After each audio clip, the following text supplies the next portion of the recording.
আজ রাত্রে মশলা কুলচা বানানো হবে, তো সেই সব উপকরণ দিয়ে এটাকে মাখা হচ্ছে। কি কি দিয়েছো এর ভেতরে? এর মধ্যে হচ্ছে গ্রেট করা হচ্ছে গাজর, ধনেপাতা, টক দই, নুন, সামান্য একটু চিনি, কালো জিরে, জোয়ান আর এই ইস্ট। বাহ, আজকে এই মশলা কুলচা আর কাবলি ছোলা রাত্রের বেলা। দুপুরবেলা খুব বেশি খাওয়া নেই, দুপুরবেলাটা পরে দেখাবো। মশলা কুলচা হবে, সেটা মাখা হয়ে গেছে, এখন এটাকে রেখে দিতে হবে। এটা রাত্রির বেলা শুরু হবে আবার। মশলা কুলচাটা মেখে রাখা হয়েছিল, তারপরে এখন বেলাবেলি চলছে, তা আমরা তো একটু অন্যভাবে চলছি, অন্যভাবে করা। আমরা তো ওইভাবে উনুন পাবো না, তা চাটুর ওপরে করা হচ্ছে। এভাবে বেলে রাখা হয়েছে, এই যে চাটুর ওপরে করা হচ্ছে,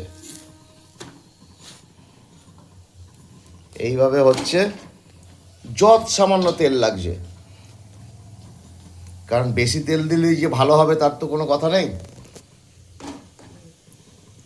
এখন এইভাবে হচ্ছে চাটুর ওপরে, যত সামান্য ওপরে একটু মাখিয়ে দেওয়া হচ্ছে। এইবার উল্টে পাল্টে তৈরি হচ্ছে।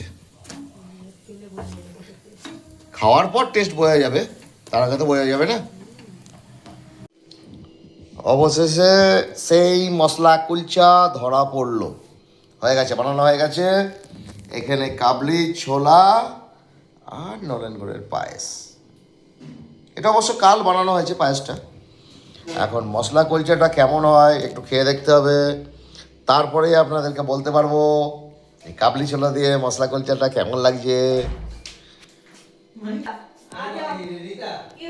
কাবলি ছোলা নিয়ে সব পায়েসটাও এই রাঁধুনি করেছে। রাঁধুনি ঠিক আছে, চলবে। টিভি থেকে যে বন্ধু এসেছে আপনাদেরকে তো দেখাইনি। হ্যাঁ, আমার গণেশ, আমি এনজিপিতে গেলে এর বাড়িতেই আমি থাকি। আমার না থাকলে গোসা হয়। দাও একটুখানি দাও, পেঁয়াজ একটু খাই। আজকে গণেশের জন্যে এইসব হচ্ছে, অবশ্য আমরাও একটু পেয়ে যাচ্ছি।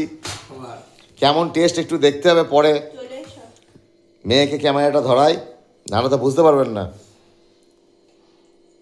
দারুণ হয়েছে, দারুণ, খুব সুন্দর খেতে হয়েছে, আমার তো ভালো লাগছে। কাবলি ছোলাটা কিরকম হয়েছে? খুব সুন্দর হয়েছে। কাবলি ছোলাটা ভালো হয়েছে।